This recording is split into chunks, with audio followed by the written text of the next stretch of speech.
கோபுரம் டிவி நேயர்களுக்கு இனிய வணக்கம். இன்று பிறந்தநாள் காணும் மற்றும் மணநாள் காணும் அத்துணை சகோதர சகோதரிகளுக்கும் எங்களது இனிய வாழ்த்துக்கள்.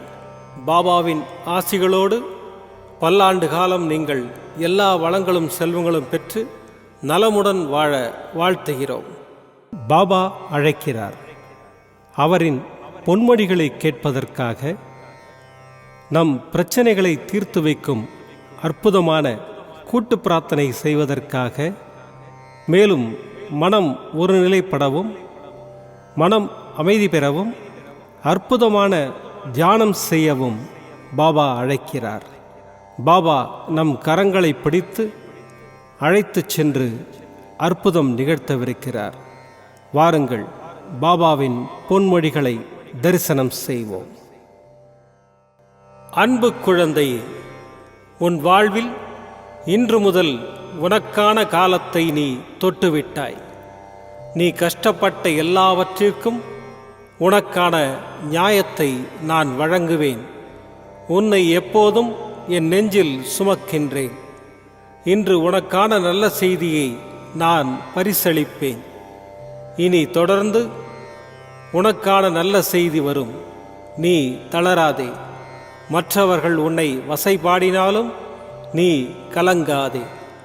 யாரை பற்றியும் பேசாதே. உன் கோபத்தை குறைத்துக்கொள். உன் சூழ்நிலைகளை நான் மாற்றி அமைப்பேன். உனக்கான வெற்றி பாதையில் இன்று நீ தடம் பதித்து விட்டாய். விரைவில் அதில் ஓவியமாய் பயணிப்பாய். இன்று நீ கண்ணீர் மல்க என் முன் நின்றாய். என் பிரச்சனைகளுக்கு விடிவு காலம் இல்லையா என்று கேட்டாய். அதற்கு நான் இன்று முதல் நேர்முகமாக பதிலளிக்க ஆரம்பித்து விட்டேன். உனக்கு நிச்சயம் நல்லது நடக்கும். வெற்றி பாதையில் நீ நடை போடுவாய். உன்னை விட்டு நான் விலகுவதும் இல்லை, விலகி போகும்படி நான் செய்வதும் இல்லை. நீ என் உயிருக்கும் மேலான குழந்தை. உனக்கு என் அன்பும் அருளும் ஆசியும் என்றும் உண்டு. உன் சாயப்பா நான் இருக்கிறேன், கவலைப்படாதே. ஓம் சாய்ராம். பாபாவின் அற்புதமான பொன்மொழிகளை தரிசனம் செய்தோம். அடுத்த நிகழ்வு கூட்டு பிரார்த்தனை. நம் மனநலன் சார்ந்த பிரச்சனைகளுக்காகவும், உடல் நலன் சார்ந்த பிரச்சனைகளுக்காகவும் மற்றும் நம் அனைத்து விதமான பிரச்சனைகளுக்காகவும் சாய்நாதரிடம் கூட்டு பிரார்த்தனை செய்வோம். வாருங்கள், இந்த அற்புதமான கூட்டு பிரார்த்தனையை செய்வோம். பிரார்த்தனாஷ்டகம். 8 பிரார்த்தனைகள். சாந்தமான மனம் கொண்ட சாயிநாதரே, அறிவின் சிகரமே, அன்புள்ளம் கொண்டவரே, கருணை கடலே, உண்மையின் இருப்பிடமே, மாயை என்னும் இருளை அகற்றுபவரே, ஜாதி மத பேதங்களுக்கு அப்பாற்பட்டவரே, எங்களின் புரிந்து கொள்ளும் திறமைக்கு அப்பாற்பட்டவரே, அன்பின் இருப்பிடமே, ஷீரடி வாழ் இறைவனே, என்னை காப்பாற்றும், என்னை காப்பாற்றும். ஞான சூரியனே, ஞானத்தை வழங்குபவரே, பக்தர்களின் மனங்களில் உலவிடும் பரமஹம்சரே, அனைத்து நன்மைகளுக்கும் காரணமானவரே, தங்களை சரணடைந்தவரை காப்பவரே, படைக்கும் தொழில் புரியும் பிரம்மாவும் காக்கும் கடவுளான விஷ்ணுவும் நீங்களே. 3 உலகங்களையும் யுகங்கள் முடிவில் தன்னுள் ஐக்கியமாக்கிக் கொள்ளும் ருத்திரனும் தாங்களே. நீங்கள் இல்லாத இடம் இந்த பூமியில் ஏது? எல்லாம் அறிந்த இறைவன் நீங்கள். எங்கள் எல்லோரின் இதயங்களிலும் வசிப்பவரும் நீங்களே. எனது எல்லா குற்றங்களையும் மன்னிக்க வேண்டும் என்று வேண்டி கேட்டுக்கொள்ளுகின்றேன். அலை அலையாய் தொடர்ந்து வரும் சந்தேகங்களையும் மனமயக்கங்களையும் போக்குவீராக. நீங்கள் கோமாதா, நான் பிறந்த இளங்கன்று. நீங்கள் சந்திரன், நான் சந்திரகாந்த கல். தங்கள் பாதங்கள் கங்கை நதி. பணிவுடன் இந்த தாசன் உங்கள் பாதங்களில் தலை வணங்குகிறேன். உங்கள் கைகளை என் தலைமீது வைத்து ஆசை கூறுங்கள். என் கவலைகளும் துன்பங்களும் பறந்தோடட்டும். இந்த கணு தங்களின் தாசன். இந்த 8 துதிகளையும் கூறி நான் உங்களை சாஷ்டாங்கமாக நமஸ்கரிக்கின்றேன். எனது பாவங்கள், துன்பங்கள் மற்றும் ஏழ்மை நிலை இவை யாவும் உடனடியாக விலகி ஓடட்டும். ஓம் சாய்ராம். ஓம் சாய்ராம். ஓம் சாய்ராம். அற்புதமாக கூட்டு பிரார்த்தனை செய்தோம். பாபா நம்முடைய கோரிக்கையை ஏற்று நிச்சயமாக நமக்கு அற்புதங்களை செய்வார் என்பது சத்தியம். இனி கண்களை மூடி பாபாவை மனதில் நிறுத்தி பாபாவின் அற்புதமான சக்தி வாய்ந்த மந்திரத்தை அனுபவிப்போம். ஓம் ஷிரடி வாசாய வித்மஹே சச்சிதானந்தாய தீமஹி தன்னோ சாயி பிரச்சோதயாத். ஓம் ஷிரடி வாசாய வித்மஹே சச்சிதானந்தாய தீமஹி தன்னோ சாயி பிரச்சோதயாத். ஓம் ஷிரடி வாசாய வித்மஹே சச்சிதானந்தாய தீமஹி தன்னோ சாயி பிரச்சோதயாத். ஓம் ஷிரடி வாசாய வித்மஹே சச்சிதானந்தாய தீமஹி தன்னோ சாயி பிரச்சோதயாத். ஓம் ஷிரடி வாசாய வித்மஹே சச்சிதானந்தாய தீமஹி தன்னோ சாயி பிரச்சோதயாத். ஓம் ஷிரடி வாசாய வித்மஹே சச்சிதானந்தாய தீமஹி தன்னோ சாயி பிரச்சோதயாத். ஓம் ஷிரடி வாசாய வித்மஹே சச்சிதானந்தாய தீமஹி தன்னோ சாயி பிரச்சோதயாத். ஓம் ஷிரடி வாசாய வித்மஹே சச்சிதானந்தாய தீமஹி தன்னோ சாயி பிரச்சோதயாத். ஓம் ஷிரடி வாசாய வித்மஹே சச்சிதானந்தாய தீமஹி தன்னோ சாயி பிரச்சோதயாத். ஓம் ஷிரடி வாசாய வித்மஹே சச்சிதானந்தாய தீமஹி தன்னோ சாயி பிரச்சோதயாத். ஓம் ஷிரடி வாசாய வித்மஹே சச்சிதானந்தாய தீமஹி தன்னோ சாயி பிரச்சோதயாத். ஓம் ஷிரடி வாசாய வித்மஹே சச்சிதானந்தாய தீமஹி தன்னோ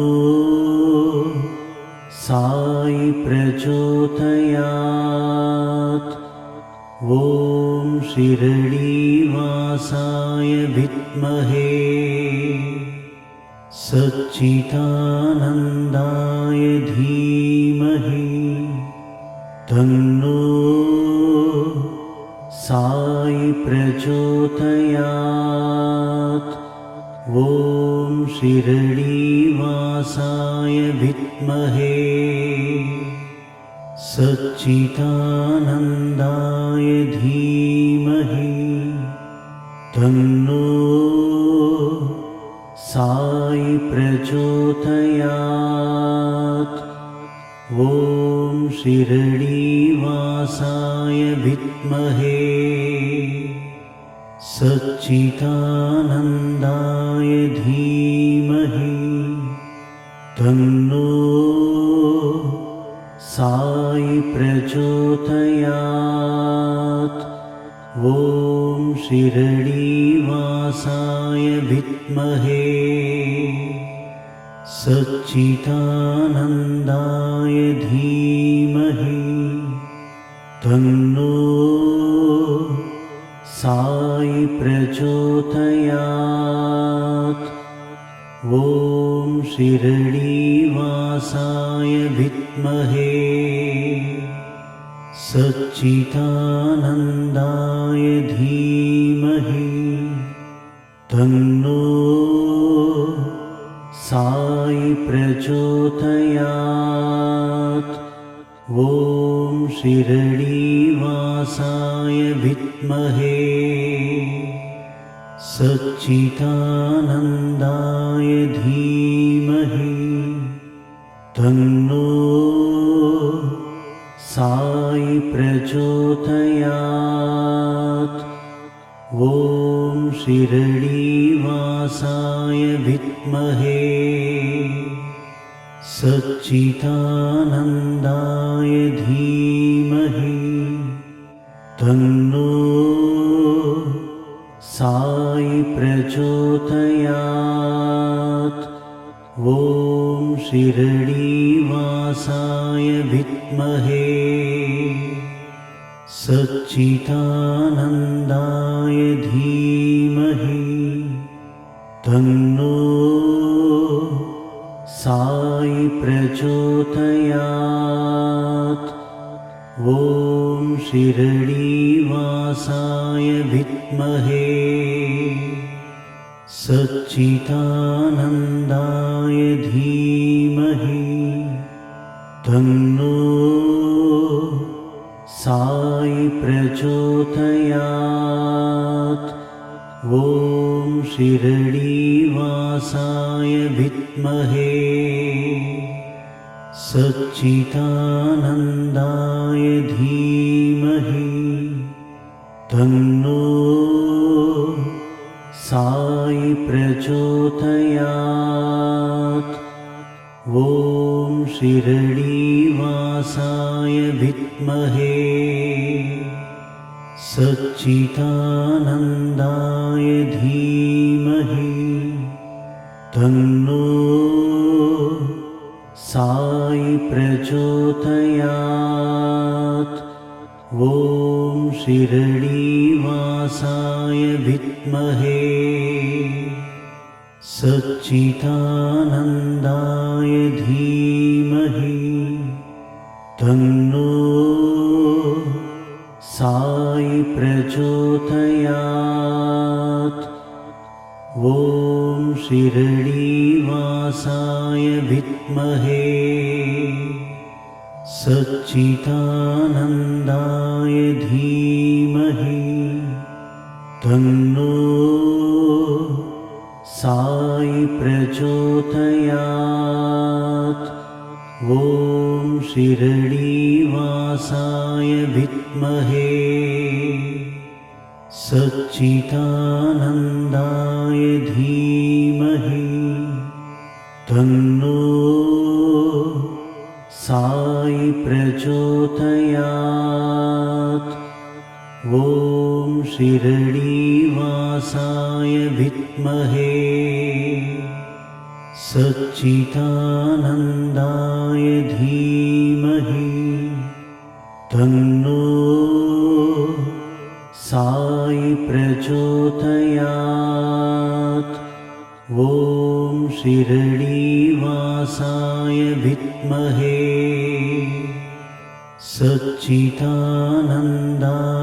धीमहि तन्नो साई प्रचोदयात्। ॐ शिरडीवासाय विद्महे सच्चिदानन्दाय धीमहि तन्नो साई प्रचोदयात्। ॐ शिरडीवासाय विद्महे सच्चिदानन्दाय धीमहि तन्नो साई प्रचोदयात्। ॐ शिरडीवासाय विद्महे सच्चिदानन्दाय धीमहि तन्नो साई प्रचोदयात्। ॐ शिरडीवासाय विद्महे सच्चिदानन्दाय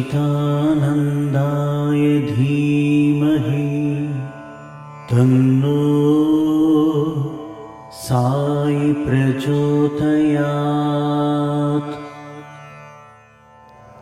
மீண்டும் நாளை காலை இந்த அற்புதமான பாபா அழைக்கிறார் நிகழ்ச்சியில் சந்திப்போம். நன்றி, வணக்கம். விதம் விதமான பக்தி நிகழ்ச்சிகளை உங்களுக்காக தந்து கொண்டிருக்கிறது உங்கள் கோபுரம் டிவி. உங்களுக்கு பிடித்த நிகழ்ச்சிகளை லைக் செய்யுங்கள், உங்களுக்கு பிடித்த மாணவர்களுக்கு ஷேர் செய்யுங்கள்.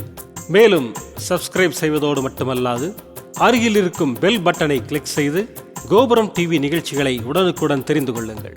மற்றும் ஒரு மகிழ்ச்சியான செய்தி, கோபுரம் டிவி ஆப்பை கூகுள் பிளே ஸ்டோரில் ஃப்ரீ டவுன்லோட் செய்து கோபுரம் டிவி நிகழ்ச்சிகளை தொடர்ந்து கண்டுகளியுங்கள், பாருங்கள், ரசியுங்கள், பரவசமடையுங்கள். gopuramtv.com பக்தி பக்திமயம்.